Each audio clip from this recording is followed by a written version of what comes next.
Oke, tema saya pada pagi hari ini adalah kehidupan yang diteliti dengan baik. Pastor Sinawat minta tema saya untuk beberapa hari. Dalam beberapa hari itu saya bergumul. Macam mana mau translate dari English ke bahasa ini ternyata. Sebab dalam English dia pendek. A life well examined. Begitu saja. Tapi semasa saya menggunakan Google Translate, translation dia luar biasa. Sehingga saya tanya si Suzy, ada cadangan nggak? Dia ketawa, dia kata, Pastor kamu yang pilih. Dia kata. Terus saya pun tersenyum sendiri, saya kata, oke lah, saya pilih yang saya bagi. Saya kata. Jadi yang saya pilih adalah ini, kehidupan yang diteliti dengan baik. Dan sejujurnya, ini adalah translation daripada Google Translate yang dicadangkan oleh si Suzy. Jadi thank you si Suzy, God bless you. Alright. Seterusnya, latar belakang. Latar belakang 1 Petrus. 1 Petrus ditulis sebagai sebuah surat. Dan saya mau tanya, kalau kita baca surat, kita baca bagaimana? Baca perenggan 1 lepas itu berhenti, baca perenggan 2 esok? Ataupun kita baca surat itu sepenuh-penuhnya dalam satu hari? Biasanya dalam satu hari, betul? Jadi untuk memahami mengapa Rasul Petrus menyatakan apa yang dia nyatakan, ini yang sedang berlaku pada waktu surat ini ditulis. Ini adalah surat yang ditulis oleh Rasul Petrus kepada orang-orang percaya di Pontus, di Galatia, Kapadokia, Asia, dan Bithia. Kawasan ini dipanggil Turki sekarang. Alright, negara Turki. Jadi siapakah mereka yang berada di bandar-bandar yang disebut tadi? Ini adalah orang-orang percaya yang terpaksa lari daripada mana mereka berasal karena mereka sedang dianiaya oleh musuh orang-orang percaya. Dan di sini kita akan melihat tujuan surat ini ditulis. Tujuan surat ini ditulis karena Rasul Paulus ingin memberi semangat, memberi dorongan, memperingati orang-orang percaya bahwa kamu tahu kamu sudah mula dengan Yesus, terus percaya pada Yesus. Kamu tahu kamu mengasihi Yesus karena apa yang dia telah lakukan dalam hidup kamu, terus berpegang pada Yesus. Dan kamu tahu juga di dalam kita percaya pada Yesus, kita juga akan mengalami penganiayaan melalui kesusahan. Ini adalah sebahagian daripada kehidupan. Kalau Yesus sendiri pun perlu disalib, apatah lagi orang-orang percaya. Amin. Memang kita akan melalui waktu sukar. Memang kadang-kadang kita akan bertanya, Pastor, saya percaya Tuhan sebab saya mau diselamatkan daripada dunia, diselamatkan daripada masa susah. Saya tidak mau melalui semua ini. Tetapi ingatlah, Yesus, anak Allah sendiri, harus melalui waktu-waktu sukar, disalibkan, bahkan dimakamkan. Apatah lagi bagi kita orang yang percaya kepadanya. Saya bukan menyatakan bahwa Tuhan tidak akan membantumu, tidak saudara-saudari. Melalui waktu sukar adalah sebahagian daripada kepenuhan hidup. Jika segalanya indah-indah saja, apa gunanya menerima Tuhan Yesus sebagai Tuhan dan Juru Selamat? Jika segalanya cuma baik-baik saja, tidak ada maksud bagi Yesus untuk datang. Tapi karena Tuhan melihat bahwa karena hidup ini sangat sukar, Dia telah menyediakan jalan keluar. Dan jalan keluar kita adalah di dalam Dia, yaitu Yesus Kristus. Apakah jalan keluar ini? Jalan keluar ini adalah mengetahui walau apapun yang berlaku, meskipun harus melalui salib, tapi pada pengakhirannya Tuhan sendiri yang akan datang membawa kita bersama Dia di kehidupan yang kekal dan memberkati kita untuk boleh mengatasi lebih daripada apa yang kita pikir kita mampu, lebih daripada apa yang kita pikir kita boleh buat. Haleluya. Dan mungkin ada yang bertanya, Pastor, kenapa tema kamu berunsurkan kehidupan yang diteliti dengan baik? Sebab seorang ahli falsafat Greka berkata begini, tanpa penelitian akan kehidupan, hidup seperti sia-sia. Tanpa penelitian akan kehidupan, hidup seperti sia-sia. Jika saya boleh tanya kita semua pada pagi hari ini, tanpa menjawab secara vokal dalam hati, berapa kali dalam hidup ini kita menggunakan perkataan sibuk, busy, no time, tak ada masa untuk menjawab pertanyaan orang. Saya percaya banyak kali, kadang-kadang tanpa kita sadar, perkataan itu senantiasa disebut. Memang benar, ada di kalangan kita memang sibuk. Itu tidak akan dipertikaikan. Tetapi kadang-kadang perkataan sibuk itu juga dijadikan alasan untuk kita tidak meneliti hidup kita. Mengambil masa, terutama sekali pada waktu kita melakukan masa teduh kita bersama Tuhan, membaca firman Tuhan untuk berpikir, di manakah saya pada saat hari ini? Bagaimana keadaan hidup saya? Adakah saya sedang menghidupi kebenaran Tuhan? Atau adakah saya sudah mulai hanyut dengan keadaan dunia? Karena pada satu hari, sama ada kita lakukannya atau tidak, kita akan terpaksa meneliti hidup kita secara pribadi. Antara contohnya terbaik, saya tidak tahu, mungkin ada di antara kita di sini pernah mengalami penyakit gout. Saya pernah. Saya adalah di antara mereka yang, saya tidak tahu itu berkat ataupun tidak lah, tapi kena gout lah. Jadi pada waktu serangan gout itu datang, saya tidak dapat bergerak. Sangat sakit untuk bergerak. Dan saya akan mulai cari obat dan sebagainya untuk coba menenangkan keadaan. Dan pada waktu tersebut, pada waktu kesakitan itu paling memuncak, soalan mulai datang. Mana Tuhan kamu?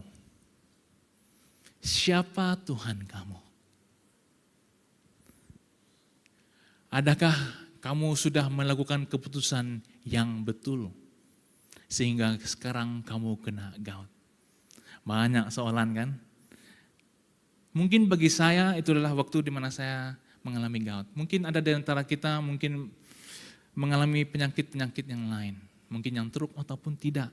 Tetapi pada waktu kita sudah seperti tidak dapat bergerak atau melakukan apa-apa, persoalan datang dan kita terpaksa menjawab persoalan kita. What should I do?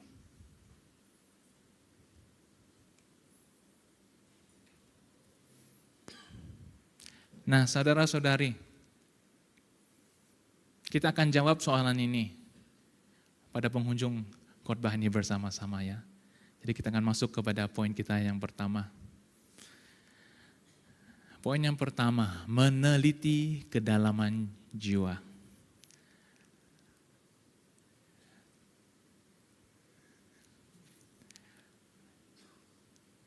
Secara jujur,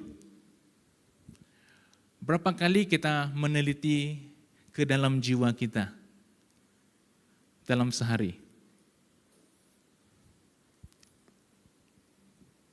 Dan selalunya dalam keadaan apa? Izinkan saya memberi cadangan. Kita senantiasa meneliti dalam jiwa kita.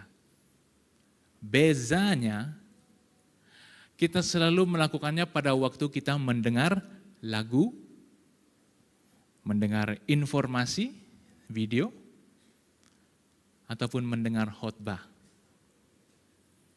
Hanya pada waktu-waktu begitu saja kita akan mulai memperhatikan apa yang kita sedang rasa.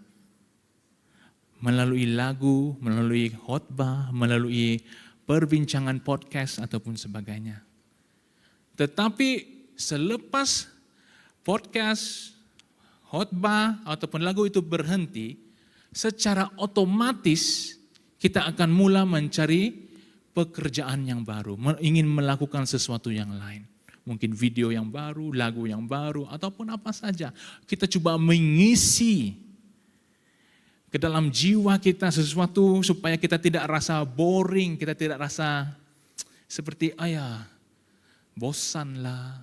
Aduh, apa saya boleh buat ya? Bagaimana ini? Tetapi dalam firman Tuhan, kalau kita lihat dari pembacaan kita tadi, ada 2 ayat yang disebut oleh Rasul Petrus, minta maaf ya, bukan Rasul Paulus, Rasul Petrus, yaitu ini. Berwaspada dan pengawalan diri. Berwaspada dan pengawalan diri. Kalau kita lihat kepada firman Tuhan kita, ia diambil daripada ayat yang ke-8 yang menyatakan kawallah dirimu dan berwaspadalah. Berwaspada dan pengawalan diri. Kenapa? Why?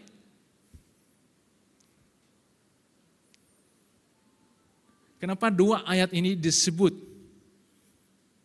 oleh Rasul Petrus di dalam firman Tuhannya? Karena ini, musuh merayau seperti singa mengaum mencari mangsa. Ataupun dalam firman Tuhan yang menyatakan bahwa karena musuhmu iblis merayau seperti singa yang mengaum mencari mangsa. Oleh karena itu kita harus senantiasa berwaspada dan mengawal diri. Tapi kebanyakan masa adakah kita mempraktikkan kedua hal tersebut? Adakah kita berwaspada, memerhatikan apa yang sedang berlaku di sekitar kita, memerhatikan apa yang kita dengar ataupun apa yang kita lihat? Karena zaman sekarang bukan manusia mencari informasi, betul? Malahan informasi yang mencari manusia. Contoh, pada waktu kita off handphone kita, lalu handphone kita berdering, apa yang kita nampak? Informasi. Informasi apa? Tentang kayak artis mana yang baru putus cinta. Kan? Informasi yang cari kita. Ataupun yang lebih hebat lagi, pada waktu kita tengah driving, tiba-tiba handphone kita berdeting, ting, muncul. Ada lagu baru daripada artis favorite kamu. Dan kebanyakan masa apa kita buat? Kita coba dengar, betul? Tapi kita selalu cakap sebelum kita driving, oke, nanti kalau handphone saya berdeting, saya tidak akan layan. Saya akan tengok letak tepi, betul? Siapa pernah kata begitu? Jangan angkat tangan. Angkat di tepi supaya tak nampak orang lain. Seperti ya. Saya pernah lakukan begitu. Okay. Wow, favorite artis sudah keluar lagu. Tengah jam, kereta tengah laju. Tak apa. Tuhan faham. Alright? Nah, tapi apa kaitan itu dengan merayau seperti singa mengaum mencari mangsa, pastor? Kan kita tahu kalau kita driving di tempat yang laju, banyak kereta yang memotong, kita harus berhati-hati. Bukan buat lawak, ngeri. Betul? Kadang-kadang karena apa yang sedang berlaku, kita tidak lagi memerhatikan apa yang kita sedang lakukan. Tapi kita terus bertindak. Kadang-kadang kita tahu ada waktu di mana kita harus respon dengan perlahan. Tapi karena kita tidak lagi memerhati maupun praktis pengawalan diri, kata-kata terlalu cepat keluar dari mulut kita, lantas kita melukakan hati seorang akan yang lain. Cara serangan iblis pada saat ini sangat banyak. Dengan adanya teknologi, serangannya sekarang pelbagai. Ia muncul dalam bentuk yang halus. Mula-mula gambarnya perempuan. Hujung-hujung gambarnya perempuan version 2. Bagi mereka yang faham-faham. Tetapi segala itu tidak seharusnya menjadi kata terakhir. Mengapa saya berkata begitu? Mengapa saya mengatakan ia tidak harusnya menjadi satu kata terakhir? Karena tidak mungkin Tuhan meninggalkan kita tanpa sesuatu untuk berupaya berdiri dan menentang iblis. Amin? Tidak akan Tuhan meninggalkan kita kalau Dia sudah menyatakan bahwa Dia akan menjaga kita, beserta kita, mempedulikan kita, lalu meninggalkan kita. Tidak sama sekali, kekasihku di dalam Tuhan. Jadi soalannya bagaimana kita harus melawan musuh kita? Siapa boleh teka? Mau coba? Tidak mau coba, tak apa. Terima kasih. Diambil daripada Yakobus 4 ayat yang ke-7. Oleh yang demikian, taatlah kepada Tuhan, lawanlah iblis, maka iblis akan lari daripadamu. Siapa di sini suka tengok cerita hantu? Ataupun cerita-cerita horor? Bagi kamu orang yang tengok cerita horor nih ya, saya rasa jantung kamu orang memang kuat. Kamu tahu kenapa? Ini pengalaman saya di panggung wayang. Kan di panggung wayang kursinya tuh semua bergabung, kan? Jadi saya tengah tunjuk kuat dengan girlfriend saya, oke? Yang istri saya sekarang lah, dia girlfriend saya. Saya tunjuk kuat lah, saya macam tidak menakutkan langsung cerita hantu ini. Sekali dia keluar bergoyang kursi itu karena saya terkejut. Sampai semua orang yang duduk di kursi itu kan, semua tengok saya. Saya pun dengan malunya, saya lipat kaki saya dan lihat macam ini. Sampai habis cerita itu. Kenapa saya bawa kita kepada hal ini? Karena saya mau kita tahu, Hollywood selalu membesar-besarkan kuasa iblis, betul? Dan siapa selalu mati dalam cerita horor ini? Pastor dia kan? Balik-balik pastor dia mati. Saya tidak puas hati betul saya tengok cerita horor ini. Balik-balik dia lawan tu, lepas tu dia kata, kalau dia sebut, saya adalah iblis paling kuat. Lepas tu tiba-tiba mati pula pastor tu. Tidak puas hati betul. Tapi masa itu saya belum tahu firman Tuhan ini. Kalau tidak sudah saya, adalah. Kekasih dalam Tuhan, kalau kita melihat di sini, oleh yang demikian taatlah kepada Allah, lawanlah iblis, maka iblis akan lari daripadamu. Apa maksudnya? Maksudnya kita ada kuasa. Kita yang sudah ditebus oleh Tuhan Yesus, oleh darahnya, menjadi putra-putrinya Tuhan. Tapi setiap kali dengar pasal hantu, takut. Setiap kali dengar bahwa di sana tuh itu rumah tuh kosong, ada penampakan. Wah, orang Kristen apa jawabannya biasa? Janganlah pergi dekat sana. Takut. Tapi firman Tuhan ada menyatakan bahwa lawanlah iblis maka iblis akan lari daripadamu. Ini bukan saja tentang penampakannya, bukan pasal hantu saja, tapi juga situasi kita hari demi hari. Adakah pernah kita merasakan bahwa kita mengalami satu waktu dalam hidup kita merasa bahwa kita diserang daripada segi finansial mungkin, ataupun dari segi hubungan kekeluargaan mungkin, ataupun kita mendengar berita-berita di luar sana yang menceritakan bahwa ekonomi ini, ekonomi itu, kita rasa kita diserang. Semakin lama iman kita semakin diganggu dan kita merasakan bahwa keamanan itu sudah tidak ada. Apa yang kita boleh lakukan? Salah satu adalah ini. Datang pada Tuhan. Taatlah kepada Allah. Nyatakan pada situasi kita. Di dalam nama Tuhan Yesus, nyahlah kau. Di dalam nama Tuhan Yesus kau tidak ada hak atas saya.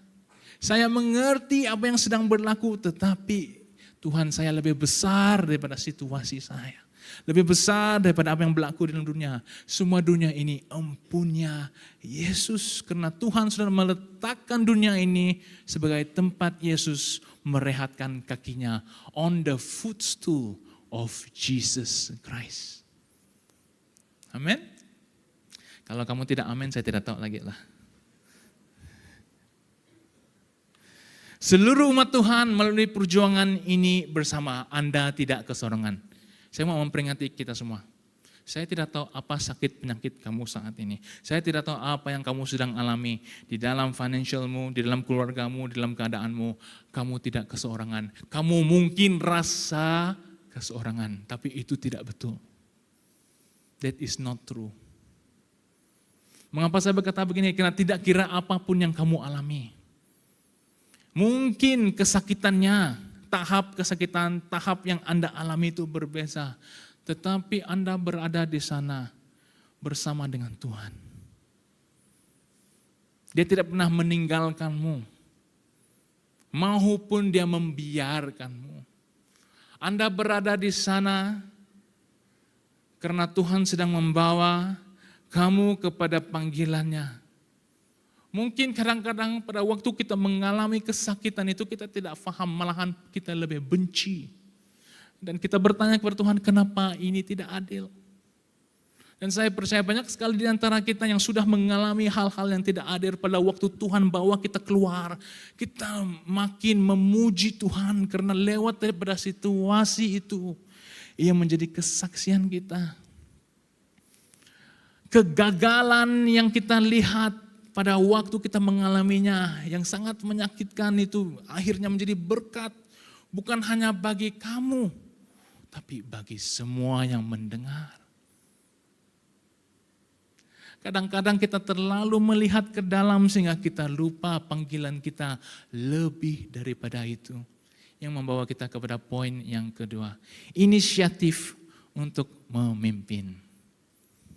Inisiatif untuk memimpin. Di dalam dunia ini ada dua jenis panggilan. Satu untuk menjadi bos, satu untuk menjadi pemimpin. Menjadi bos adalah sesuatu yang diberikan oleh orang kepada kita sebagai pekerjaan di mana seorang bos harus membuat keputusan dan memberi arahan. Tetapi seorang pemimpin adalah seorang yang menunjukkan cara untuk memimpin dengan kehidupannya tanpa perlu banyak berkata-kata. Saya tidak menyatakan menjadi bos adalah perkara yang tidak baik. Saya tidak menyatakan menjadi pemimpin adalah the only way untuk memimpin. No. Memimpin adalah panggilan setiap orang yang percaya. Menjadi bos adalah tugas yang diberikan oleh company, yang diberikan oleh perkumpulan. Dua-duanya mempunyai tempat. Tetapi sebagai orang Kristen, kita semua dipanggil untuk menghidupi hidup Yesus. Apakah maksudnya? Menjadi seorang pemimpin di dalam membawa banyak orang untuk mengenali Yesus Kristus. Amin. Ada satu perkara yang memang sangat sukar pada waktu kita memilih untuk menjawab panggilan menjadi seorang pemimpin. Dan ia adalah untuk sanggup memikul tanggung jawab. Ataupun seperti dekat slide, kesanggupan untuk memikul tanggung jawab. Di dalam hidup kita, antara perkara yang paling menakutkan adalah pada waktu kita gagal. Betul? Dan karena kita takut untuk gagal, kita tidak sanggup. Kesanggupan kita tidak ada untuk memikul tanggung jawab. Kenapa? Karena sebagai seorang pemimpin, kita bukan hanya memikul tanggung jawab bagi diri sendiri, tetapi bagi orang-orang yang kita pimpin. Perkara yang saya paling takut pada waktu saya di sekolah Injil, saya berdoa sambil menangis setiap kali saya berdoakan hal ini. Adalah Tuhan, saya kata, kalau saya berkhotbah tetapi akhirnya saya dapati apa yang saya khotbah itu bukan kebenaran. Bagaimana dengan orang lain? Kalau saya sanggup tanggung masuk neraka kalau saya salah. Tapi macam mana dengan orang saya pimpin Bapak? Ini tidak adil. Itu bagi saya. Itu bagi saya. Saya tidak sanggup. Tetapi di dalam saya berjalan bersama Yesus, di dalam kita semua mengalami hal ini secara pribadi. Mungkin mula-mula kita takut karena kita sendiri tidak pasti. Kita belum belajar sampai di saat dimana Tuhan bawa dan memberi kita kedamaian. Memberi kita kekuatan untuk menyatakan ya saya sanggup. Saya sanggup Bapa karena saya tahu Engkaulah kebenaranku yang tidak pernah berubah. Manusia, cara hidup, budaya, ekonomi, malahan bangunan gereja boleh berubah. Tetapi Tuhan kita tetap Tuhan yang sama. Dan sebagai seorang pemimpin, seorang yang terpanggil untuk menunjukkan bagaimana untuk menemukan Tuhan, menemukan Yesus. Di mana kita berkata, Tuhan saya tidak pandai. Saya tidak tahu apa mau buat. Tapi kalau ini boleh bantu memenuhi panggilan terulung sebagai orang percaya untuk menyampaikan firman-Mu sehingga ke seluruh dunia. Bapa, aku sanggup pikul tanggung jawab ini. Mungkin ada di antara kita yang sedang bergumul, yang sedang berdoa secara pribadi, yang pernah bertanya, Tuhan bagaimana saya mau menginjil? Tuhan bagaimana saya mau melayani-Mu? Tuhan bagaimana saya mau menyampaikan firman-Mu? Tapi saya tidak tahu macam mana saya mau lakukannya. Saya percaya mungkin yang harus bermula dengan soalan ini. Apakah kita sanggup untuk memikul tanggung jawab itu? Berjalan satu tapak demi satu tapak bersama Roh Kudus di dalam menemukan panggilan kita untuk memenuhi panggilannya yang terulung.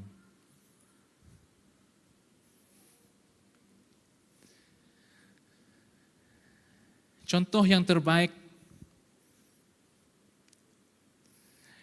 daripada Yesus, di mana mula-mula dia sendiri pun tak sanggup untuk memikul seluruh dosa dunia di dalam kemanusiaannya. Ini doa dia pada ya Tuhan. Ya Bapa, jika berkenan kepadamu, jauhkanlah kiranya cawan penderitaan ini daripadaku. Tetapi bukannya kehendakku, melainkan kehendak-Mu yang dilaksanakan. Not my will, but your will be done. Wow, kalau Yesus sendiri bergumul pada awalnya, saya percaya dia tidak bergumul apakah dia mau lakukannya atau tidak. Saya percaya jauh di sudut hatinya dia sudah siap untuk menanggung segalanya. Tetapi di dalam kemanusiaannya, dia berdoa pada Bapaknya dan berkata, kalau boleh, tak mau. Tak mau. Tapi bukan kehendakku, melainkan kehendak-Mu dilaksanakan. Kadang-kadang apa yang perlu kita lakukan bukan untuk mencari cara bagaimana, tetapi apakah kita sanggup menanggung tanggung jawab ini dan berjalan bersama Yesus. Yang seterusnya membawa kita kepada poin ini. Pada waktu kita sudah menyatakan bahwa ya Tuhan saya mau mengambil panggilan ini untuk memimpin. Tapi Engkau pimpin melalui Roh Kudus-Mu. Supaya kita dapat jaga dan pelihara mereka yang telah diamanah untuk dipimpin. Pastor dari mana mereka tuh datang? Oh, kamu akan terkejut kalau kamu tahu siapa yang kamu sebenarnya pimpin. Ada seorang anak muda yang pernah Sorry, anak muda yang pernah datang pada saya harus minta maaf pada Tuhan. Karena mula-mula dia datang, saya memang sangat marah dengan dia. Karena dia kata dengan saya, dia pandai main drum, dia pandai main bass. Jadi kami bawa dia untuk latihan hari Ahad. Dan pada waktu dia mula pukul drum itu, saya mau pukul dia.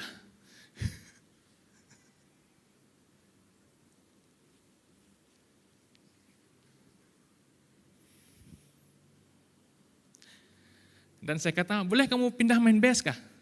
Boleh, dia kata. Sekali dia main bass, hanya Tuhan saja boleh kawal perasaan saya.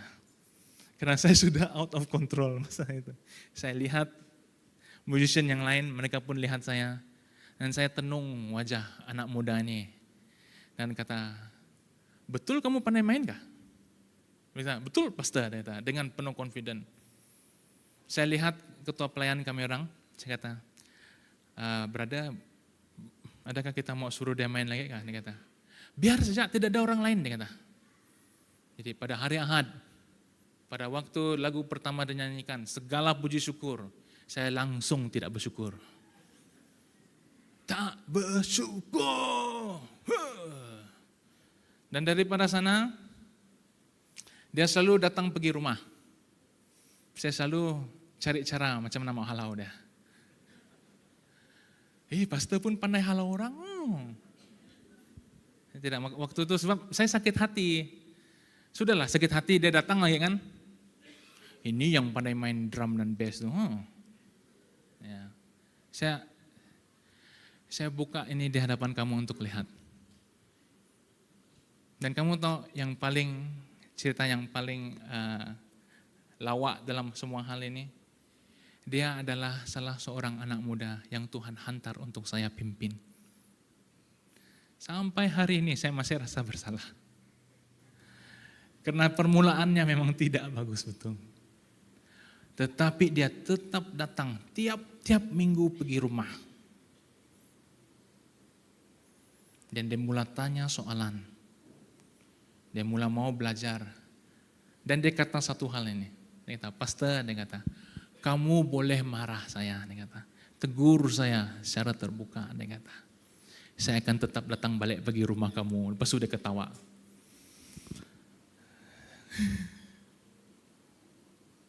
Hati-hati dengan jawabanmu kepada Tuhan.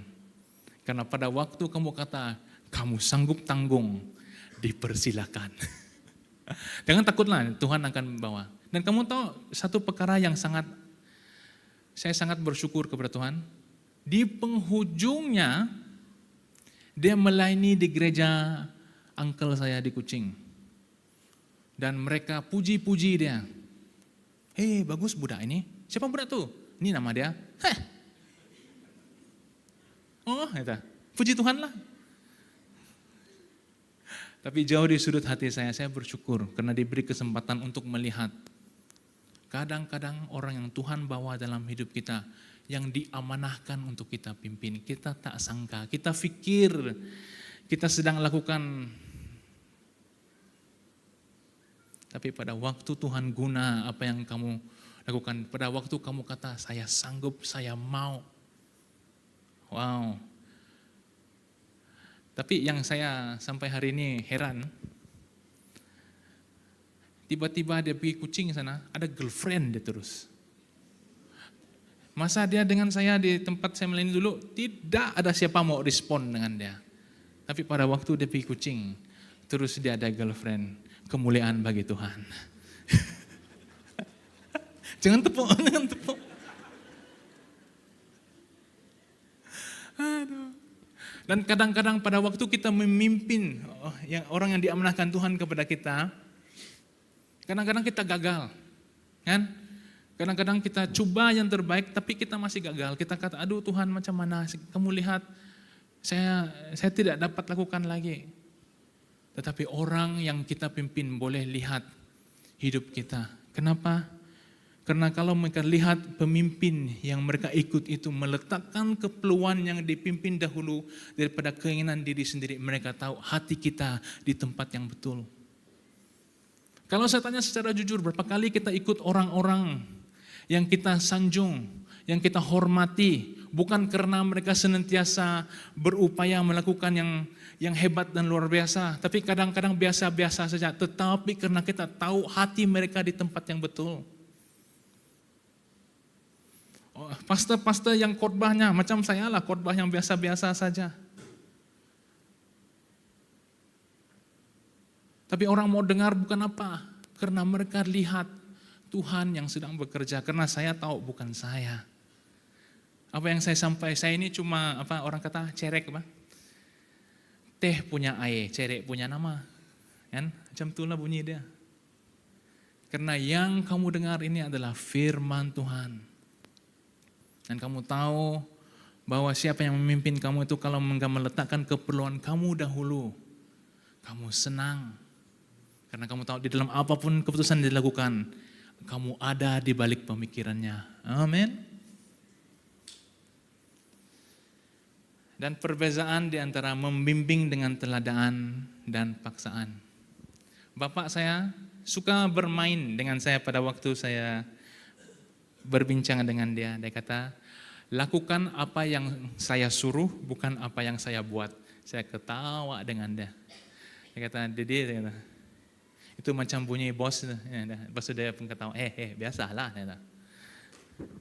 Tetapi dia selalu nyatakan, walaupun saya berkata begini, dia kata, membimbing dengan teladan adalah cara yang paling baik. Kurang berkata, tetapi lakukan dengan baik. Itu akan memberkati banyak sekali orang. Kamu mau tahu siapa yang mempengaruhi hidup kamu? Lihat dalam cermin, bagaimana kamu senyum. Orang selalu kata pada saya, senyuman kamu macam senyuman bapak kamu. Dan saya tahu orang yang paling mempengaruhi hidup saya adalah bapak saya. Tak pernah dia paksa, senyum macam saya dulu. Dan yang ketiga, yang terakhir, sudah mau habis nih, jangan takut. Hak kepimpinan, ataupun dalam bahasa Inggris dia authority. Alright, authority. Saya tidak tahu macam mana mau translate dia. Ujung-ujung hak kepimpinan.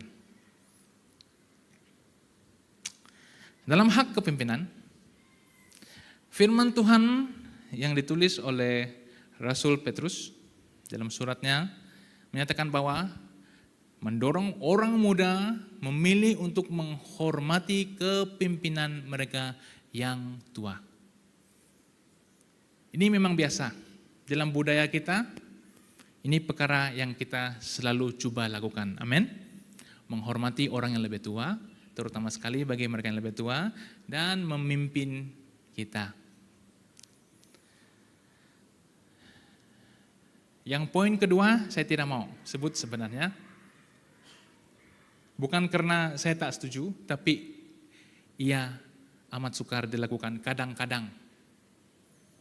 Kenapa? Karena konteks menghormati sangat berbeza di dalam tempat-tempat yang lain.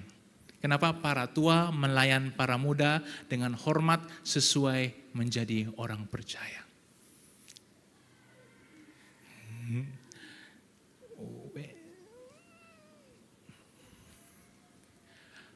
Untuk menyebutnya mudah, tapi untuk melakukannya memerlukan usaha yang banyak. Saya bukan kata orang tua tidak menghormati orang muda, jangan salah paham. Apa saya maksudkan adalah begini, karena di dalam kita berbudaya di antara satu sama lain dari generasi ke generasi, memang kebiasaannya orang tua akan senantiasa memperhatikan orang muda sebagai orang yang sedang belajar. Dan kadang-kadang di dalam mereka mematikan orang yang sedang belajar, perkataan yang digunakan seperti mengolok. Kan? Kadang-kadang kalau orang tua menegur orang muda, perkataan yang dipakainya itu sebenarnya bagi mereka di antara kalangan orang yang sudah dewasa, biasa. Tapi bagi orang muda mendengarnya itu seperti ejekan, itu seperti merendahkannya. Lantas dia tidak ada pengalaman. Kalau mau berkhotbah nih, satu lagi khotbah nih satu. Nanti 2 jam khotbah saya. Dan kenapa hal ini sangat penting untuk dinyatakan di sini adalah karena saya mau kita semua tahu. Sebagai orang percaya, kita menghormati di antara satu sama lain.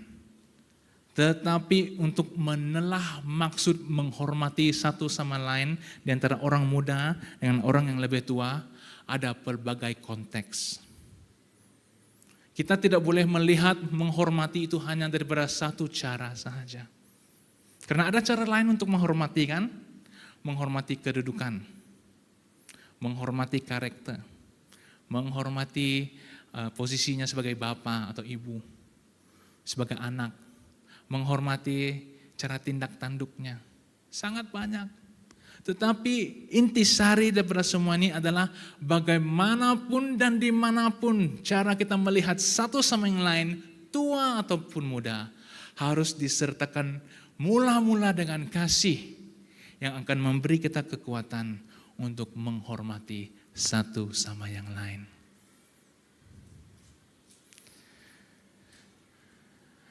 Dan untuk memampukan kita melakukan semua poin-poin yang telah kita dengar tadi. Daripada poin yang pertama untuk menelah ke dalam jiwa kita. Untuk berinisiatif dalam kepimpinan. Dan di dalam hak kepimpinan bagaimana kita mau melaksanakannya sesuai kehendak Tuhan adalah dengan ini. Ini kata kunci dari semuanya. Berserah ke dalam tangan Tuhan dan berehat di dalam kasih-Nya. Saya minta 5 menit lagi ya, boleh? 5 more minutes. Berserah ke dalam tangan Tuhan dan berehat di dalam kasih-Nya. Masih ingat waktu kita kecil? Kalau kita jatuh, siapa nama yang pertama kita akan sebut? Mami, Dedi. Setelah kita besar, kalau kita jatuh, siapa yang kita mulai sebut?